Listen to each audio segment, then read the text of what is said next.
Hello, everyone. Welcome to this episode of Marketing Guides for Small Business. This is our 52nd episode. So, yes, good job, everybody. And thank you to the audience for being there with us and growing with us. We thought today that while we do day in and day out service to other small businesses for their marketing, we thought we'd take a moment to talk about how each of us started our own small business and share a little bit of the stories of how our companies came to be and what that path has been like and some of the changes that have happened. And maybe we'll share some funny stories too. I'm not sure what today is going to involve, but it'll be great. So let me kick it off with you first, Ken. How did you start Changescape Web? Well, I started it probably for not the right reasons. I was vice president of solutions for a company that did IT solutions, and I love the job. I was a solution architect. My job was to build out IT practice areas for networking and software development, security, project management, all of those kinds, and hardware, software reselling capabilities and all that kind of stuff. And I also managed all of our federal and state and local contracts. And so, I was running a business of $30 million, my unit alone, a year. We had seen a lot of growth, but I started to get really frustrated because the owners were really shifting direction with the way they wanted the company to go. And I found myself not in congruence with what they wanted to do. They wanted to move off into the IT staffing world. I love solutions. I love solving problems. I like being able to deliver high value for somebody instead of just putting a butt in a seat, which is sometimes all literally a staffing requirement is. Not to say that there's anything wrong with that. It's just not what I wanted to do. Mm-hmm. So out of my arrogance, and hubris, I probably decided to start my own company thinking, hey, this is a piece of cake. I took a business unit from basically nothing and grew it to $30 million a year. I forgot one thing. I was spending somebody else's money as I was doing that. And so when I started my company, and I've always self-financed my operation. I've never borrowed money from anybody other than myself. I started it kind of to prove a point. It's like, I can go do this better than you. That wasn't a good reason to start a company. So that was 2005. So I've been doing this for over 15 years. And in 2008, when the economy blew up, I reinvented my company.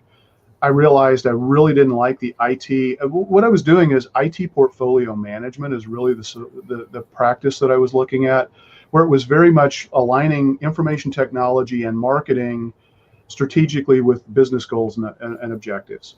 And that kind of brought me into the whole marketing realm. And it also proved to me that I really didn't like to do the IT stuff as much as I used to. And I've never been super techie in terms of, detailed hands-on stuff. I get it. I do a lot of big picture things. I've been trained in a lot of, like enterprise architecture planning and, the corporate information improvement processes and things like that were really cutting edge and sophisticated and gave me a great insight into how to build solutions.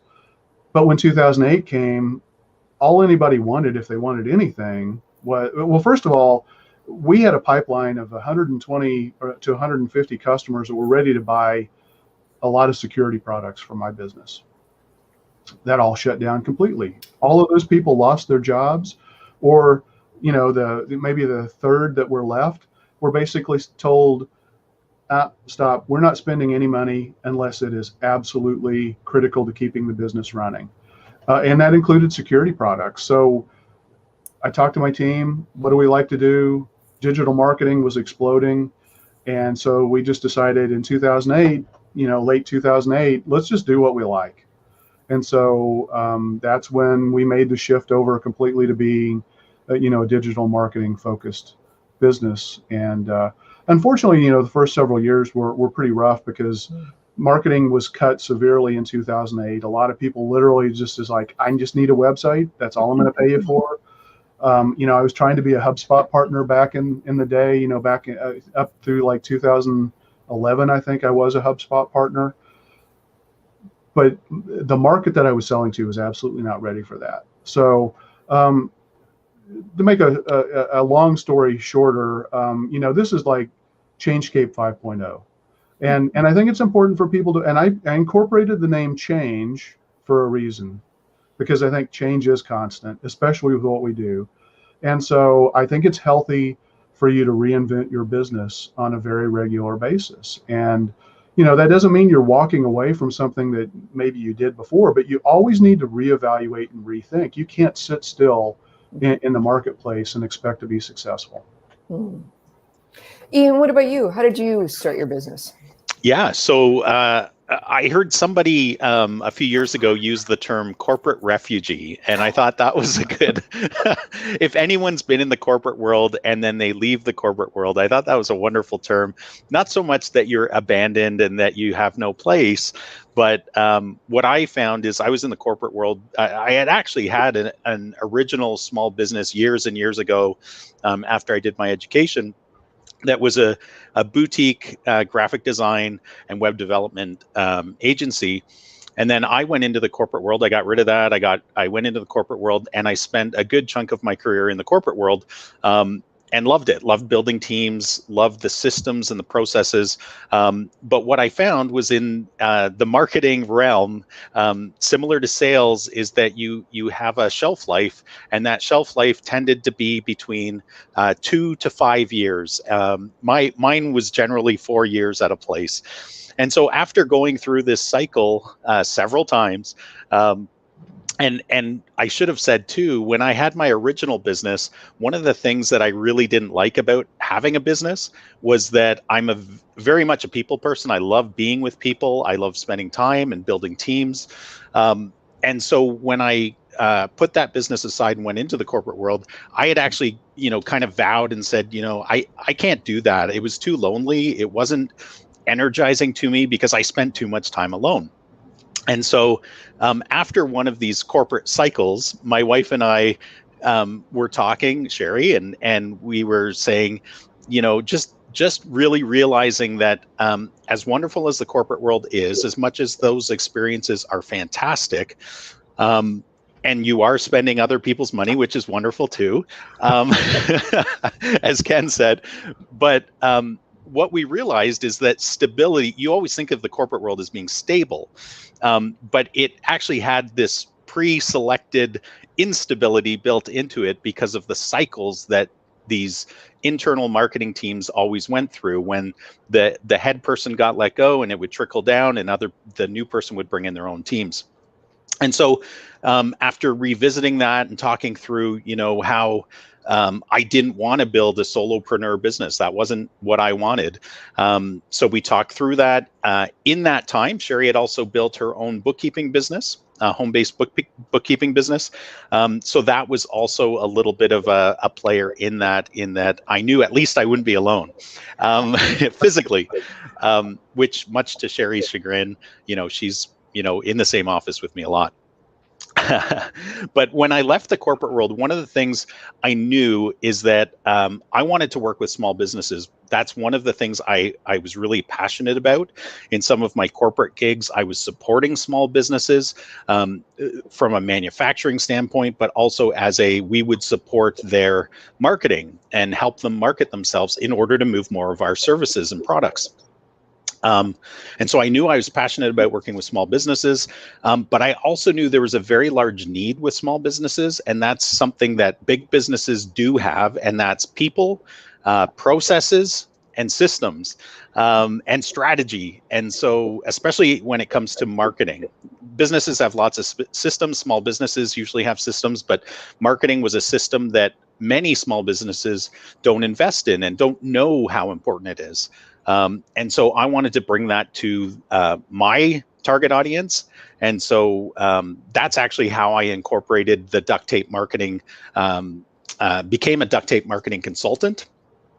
because I wanted to bring a systematic approach to small businesses. And instead of building my own system, which I was ready to do, I would much rather find a good system than reinvent the wheel. And so that's been a fantastic boon to my clients to be able to bring a systematic approach to marketing to them. And so I've been in business for 6 years, loving it, love helping clients. My word for the last 2 years has been thrive. I want to help my clients thrive, and part of that is freeing them up from the marketing drudgery so they can focus on what they love best. That's awesome. That's awesome. Paul, what about your journey? How did you start working for yourself? Well, I took a slightly convoluted path. My background's actually in systems administration, and I actually enjoyed it because I'm weird like that. But I spent towards the end, I was spending a lot of time doing threat mitigation, which sucks. And I got burned out. I didn't like it. So I started a business on-site computer networking, and I would help small businesses set up their internal networks, make everything work together, did a lot of that. And then me and Ken were on the St. Charles County Chamber Technology Committee together, and that's how I met Ken. And he called me. I think he was doing his duct tape training in Kansas City. Is that correct? Yep, the first one. Yep. And he called me and told me what he was doing, and it sounded really interesting. And so I started working with him, and I enjoyed it. And like Ken said, I wasn't with Ken back in 2008, but in the time we've been working together, as the business has moved forward and we've changed a lot of things, and the direction we're going now with a lot of the marketing automation and funnels, things that we've talked about in the podcast, it's a good direction, and I really enjoyed it. So, and I do enjoy it. So my path was a little bit different, but that's kind of how I got to where I am now. Oh, that's great. And Dan, how did you come to work for yourself? I've said this before. Maybe you guys have heard me say it. I mean, I'm not supposed to be here. I mean, doing this, if you would have told me in 2003, like, you're going to be doing your own business for like 15 years, I'd say you're effing out of your mind. Like, there's no way I'm going to do that, because I said I was on a path. I knew what I was doing. I was happy. I was working at an agency. Thought I would probably, do that for the rest of my life and be pretty happy. And I was not even remotely anticipating going into business for myself. No way in the world. Thought I was going to follow a traditional advertising agency path of copywriter, associate creative director, maybe some management, maybe. And that was fine. I was happy. I was going to do that for the rest of my days. And I think around 2003, I was at the top of my game. I was like, I had print ads out there. I had TV ads out there. I had radio spots out there. What are those? Yeah, I know, right? It's all ancient now. And then one day, someone says, "Hey, so-and-so wants to see you in their office." And I was done. And then suddenly, I can't even tell you how off at the bottom of the mountain you suddenly go to.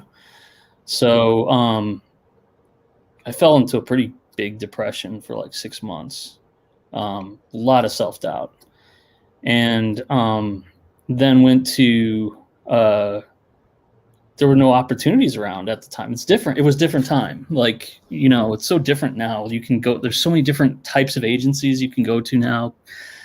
It wasn't that way. And so I did the hardest thing I've ever had to do, which was leave my home, my family, and it was just me and my wife at the time.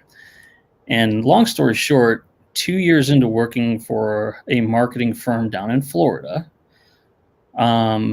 a guy came to me one day, and this is so ridiculously lucky. The guy next to me in the next cube and the guy in the cube next to him, we just hit it off. And it's about as dumb as you can imagine, serendipity, whatever you want to call it. And I said, well, I'm a writer. You're kind of a new business guy. You're kind of a design guy. The hell are we doing here for? These guys are idiots and we shouldn't be working here anymore. And what did we know? We were so naive. But we were very passionate about getting out there and doing our thing. And so we made a million mistakes. I can't even tell you everything that you can imagine a business owner could go through, and then some I have gone through, like really gone through. And then so after about 5 years of doing that, and we just had a heck of a time, and it was a great, great time I'll never forget. We won awards, we added employees, it was great. But then I said, well, I miss home. I'm going to go back to Chicago.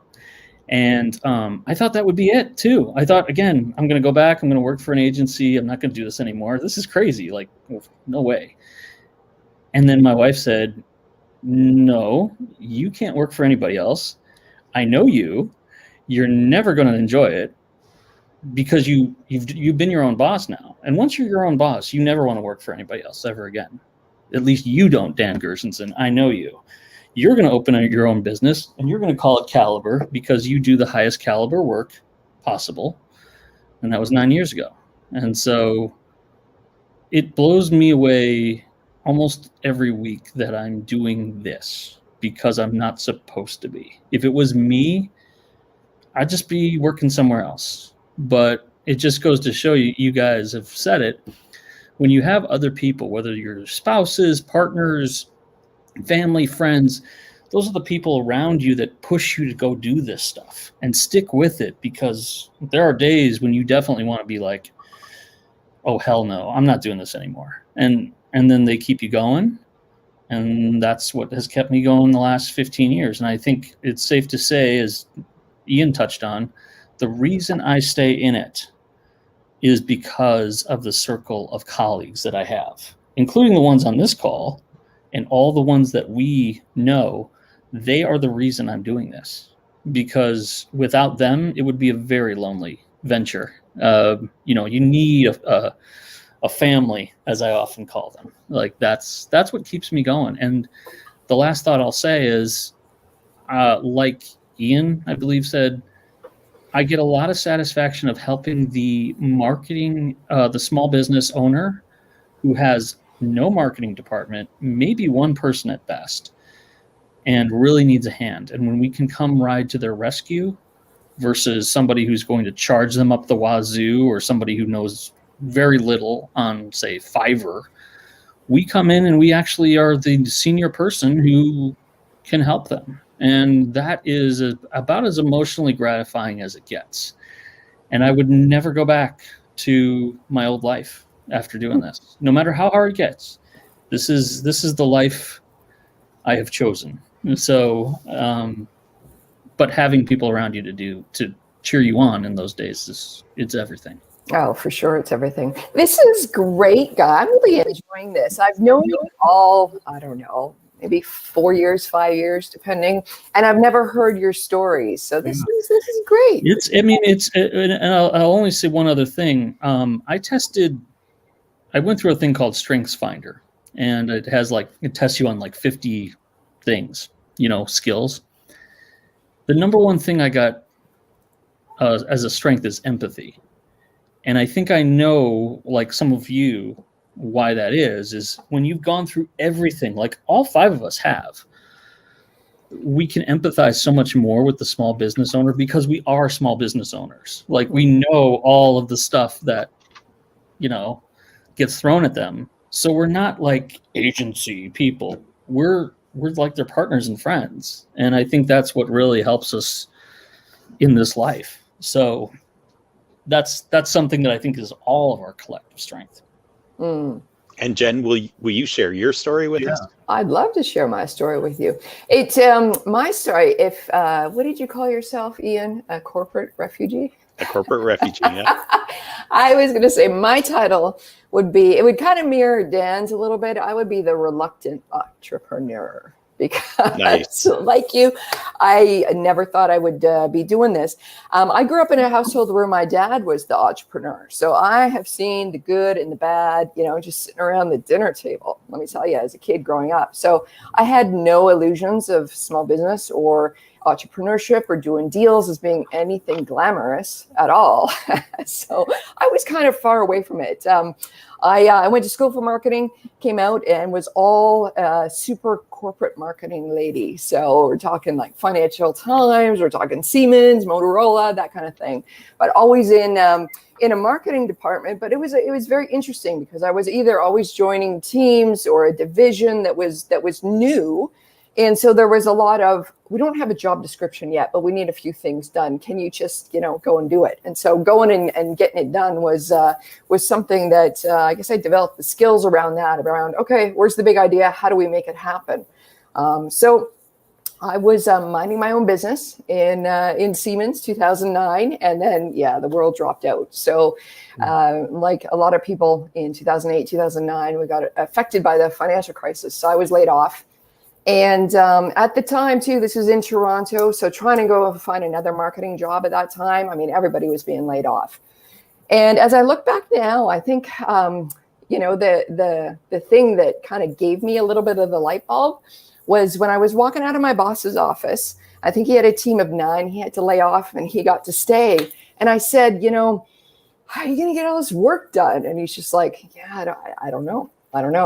And that was the thing that kind of, I thought, well, if he can't get all his work done and this kind of whole industry is going through this kind of shedding of marketing jobs, I bet you there's a bunch of other companies out there that, have to still get the campaigns out the door, but can't hire back full-time staff. And so my big idea was to freelance for a couple of years, freelance out of the recession. And so that's what I did. I kind of hung out a shingle, marketing manager, marketing director for hire, depending on, where I could get in with certain companies. And to come in, you're on a different budget. You can come in, they could let you go at any time. You're here to just get some things done. So I was doing that for a couple of years and always, like wanting to get back into, the corporate world, have a real job, that kind of thing. And what I noticed was the jobs I had, they weren't coming back. And even to this day at Siemens, our department has not been, reinstated at all. So and this is years later. And so it just got to the point where I was like, this is really interesting. I can essentially go out to any business and pitch to win the business. And, there's no competition in the way of coming from the corporate world, right? You're always waiting for a new opening. You're always waiting to like, oh, can I get this promotion? There's absolute freedom to go and drum that business yourself. So I thought, I don't know, maybe there's something here. And at the same time, you alluded to this as well, Ken, certain marketing companies were doing the HubSpot thing.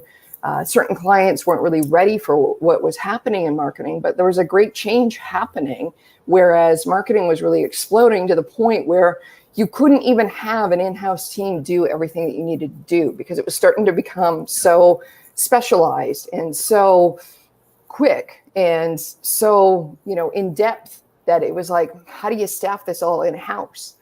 And so anyways, fast forward, I hit a point being on my own where it was like the feast or famine thing was starting to get to me. So I was essentially an independent consultant, go into a company for a certain amount of time, run their marketing or get things up and running. And then, the project would end. And I was introduced to the idea of having a pipeline because I was so used to just working on the work and then, going out and finding new work.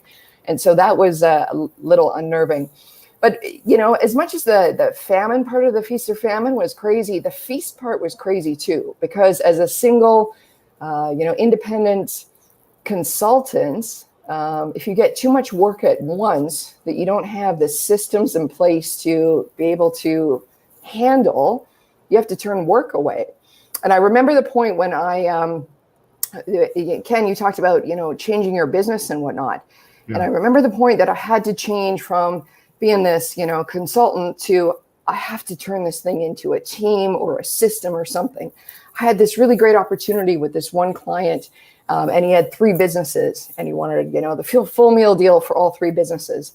And I remember coming back to my office after the meeting and just going, like, we can't, like, I can't do all this. I can't do all what he wants. I can't do all what he needs.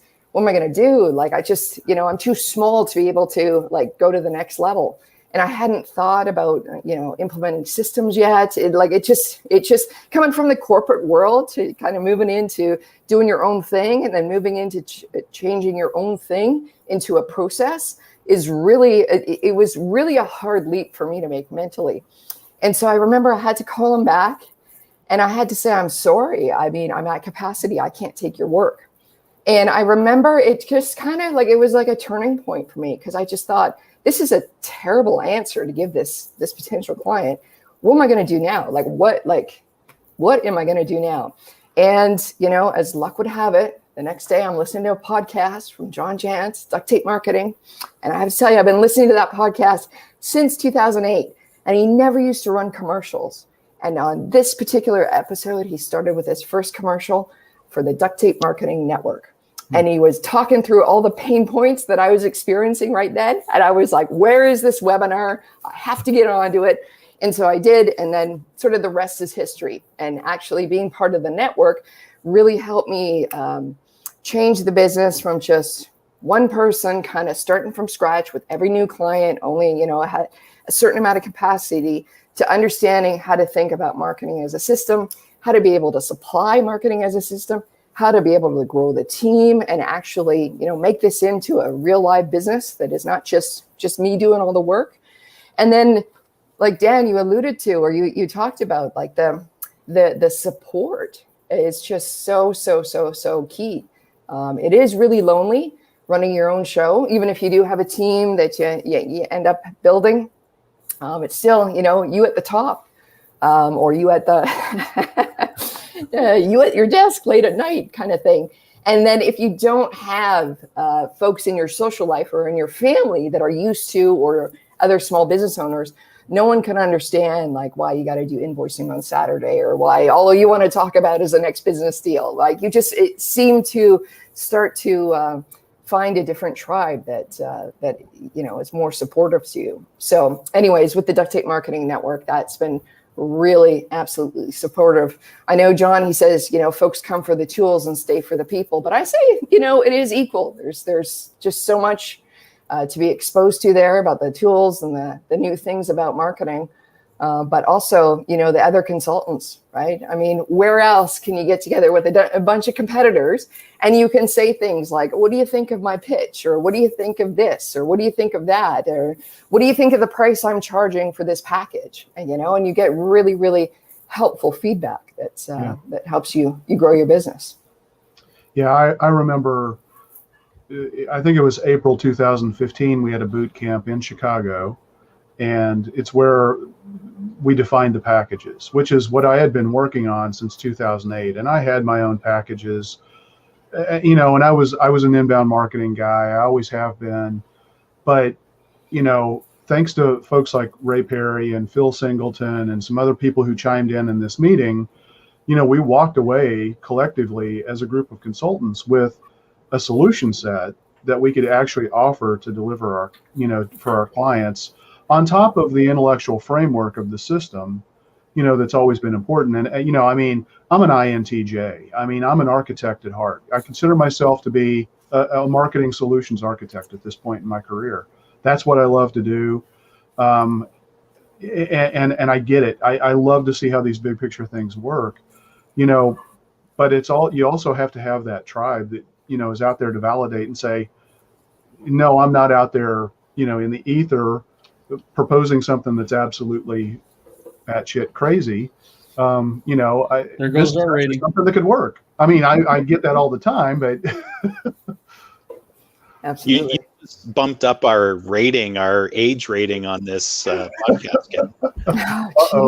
Oh, geez.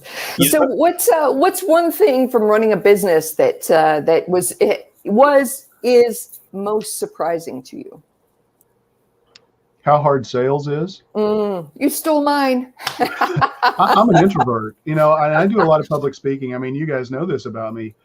And I'm comfortable speaking in front of a group, but you put me in a networking group or a small group, and now one-to-one I'm okay, but I am not going to go seek that stuff out. I ran for office. I knocked on 9,000 doors myself running for office, and it just about killed me because I had to put myself out there. I had to flip the switch from being an introvert to an extrovert, and it just wore me out. And it literally wore me out for a couple of years, and it's changed me forever.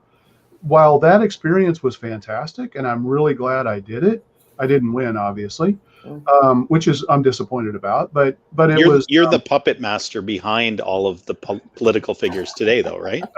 Yeah, right, right. It was a really interesting experience. I loved it. It was, people think this was still in a politically charged time. It wasn't that far back, and it's. I was expecting a lot of nasty conversations, knocking on people's doors and interrupting them. I mean, that's that is disruption marketing right there. You're knocking on somebody's door, interrupting their day. And, I personally only had like 2 difficult, uncomfortable conversations and one that was just crazy. Not dangerous crazy, but just crazy. And so, that experience was great for me, and I grew from it a lot, but it also has changed me. And now one of the things I love about what I do is I can do what I do from wherever I'm at, as long as I have access to the internet. And so, crafting this inbound process for my own agency and, finding a way to generate the lead flow and the conversions has, I know how to do it. It's still a challenge. There's a tremendous amount of work. And, I just don't like to pick up the phone and call people, especially out of the blue. It's just not me. What about you, Ian? Yeah, what was the question again, Jen? The question was, what is the one thing that is either was most surprising or still is most surprising about running your own business? Sure. Yeah, I'm actually going to talk about the antithesis of what Ken just said. I knew sales would be hard, just from observation and being involved in the corporate world and supporting salespeople. And not being in that role before. But I did find it difficult for the first few years, but then a switch flipped. And it was because of some of the people I was listening to, as far as experts in the area. And one of the things that really opened my eyes, that really changed how I view sales, is that it was talking about serving people. And I love serving people. I love, I always try to be kind. I don't try to be pushy. I am not a pushy person. And so when that switch flipped and it talked about, delivering the very best service you possibly can, and serving people through it, that changed the sales discussions to how may I serve you discussions. And so that was very surprising to me, because I knew how hard sales can be. And I actually really get charged up now. I still, they still freak me out. I still get, hyperventilating occasionally, if it's a big deal coming down. And but it's changed the way I view those, and I get charged up and excited about them. Beautiful. Paul, what about you? What about me? What did I do? What did you do? What are you surprised about with running your own show? But I don't know if it's surprise so much. It's going back to like what you had talked about being focused on getting this done and moving on. And something me and Ken have talked about a lot lately is scalability, scaling a business. And that was my second choice, Paul. With everything that's been going on over the past, year and a half, 2 years, whatever, I think it has forced people, and something we talk about is marketing as a system, and it has forced a lot of small businesses to start looking, because it has forced them to do things in a different way and to utilize technology that they in the past didn't. And you have to have systems and processes in place. I don't care what kind of business you are. If you can automate the redundant things, that in itself is a big step in the right direction. So to to grow a business, you have to have these systems and processes in place.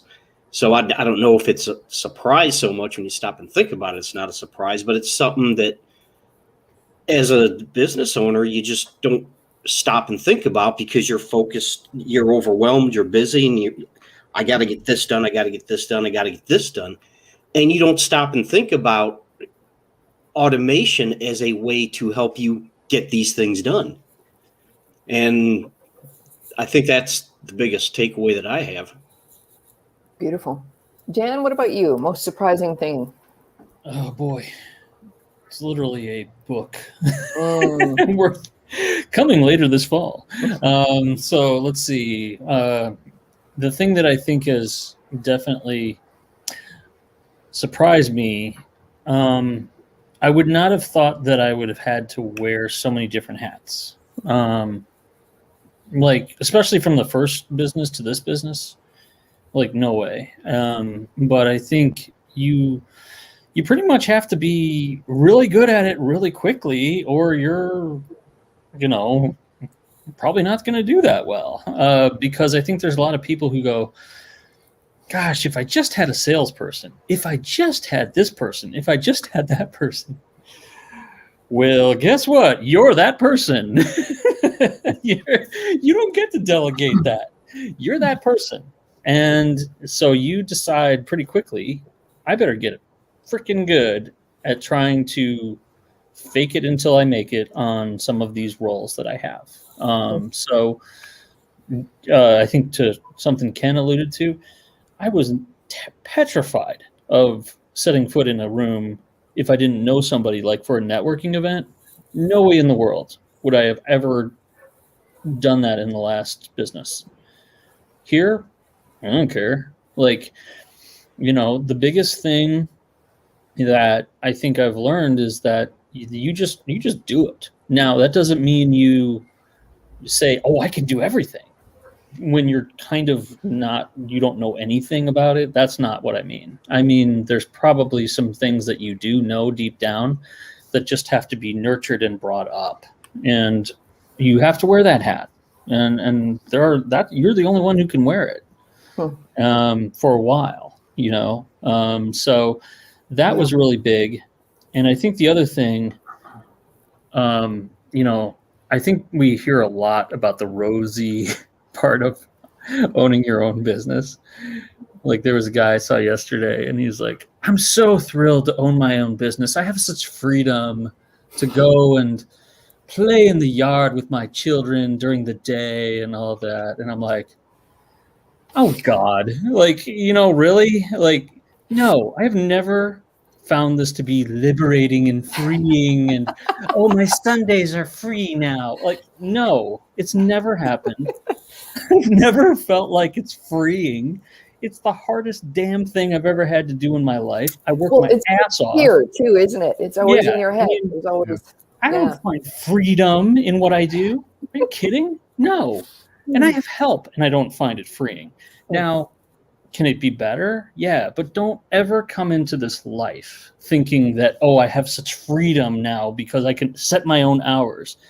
Like, that's such a myth that I believed, really. But I would say that's been the wake-up call, even more so in this business now, is that you will never work on anything harder in your life than this. This is it. But you will never have more passion and for that and say, you know what, that's okay, because this is what I love. And I can't imagine doing anything else, good and bad. And so that's really the wake-up call that I think that I found in doing this, is that there's no easy days. There's great days, there's hard days, but there's no easy days. You're always thinking of what else you can do and do better. So. Interesting. Let me give you my learning, and then let's wrap this up. My learning would have been the sales for sure. Basically everything that you guys all said. But what I was most surprised about, the leap that I had to make, was from order taker to more consultant educator. Right? I mean, it's easy to, oh, well, they said they wanted a website, but I know they need all these other things, but they didn't ask for them. So I better just do a website. I mean, that's not how we operate now, but starting off, it's just so wonderful to get an order. You almost don't want to you kind of want to shut up and take the money and get the work done, right? But just, I guess more time in the saddle, just realizing that, you got to educate your client on what they actually need, what would be helpful for them, how certain things actually work within marketing these days, especially on the digital side of things. And not be afraid to say, okay, you say you need a website. That's great. Here's how these things all work together. Here's what else you're going to, need. And here's how it's going to help your business. And so, yeah, the moving from the order taker to either educator, consultants, knowing that they need, they ask for A, they need the whole alphabet, but how do you help educate them so they know that they need it too? That was a real big switch for me, for sure. Yeah. So feels like we should get some beers and keep going. But. Yeah. Well, that's another thing you're going to need if you own your own business. Well, you need some friends to go, out for beers with. That's for sure. Yeah. Well, listen, we had a really great time talking about how we all started our business, and we're feeling some of the joys and the same pains as some of our the small business clients that we serve. Thanks for joining us today, and we'll see you next time.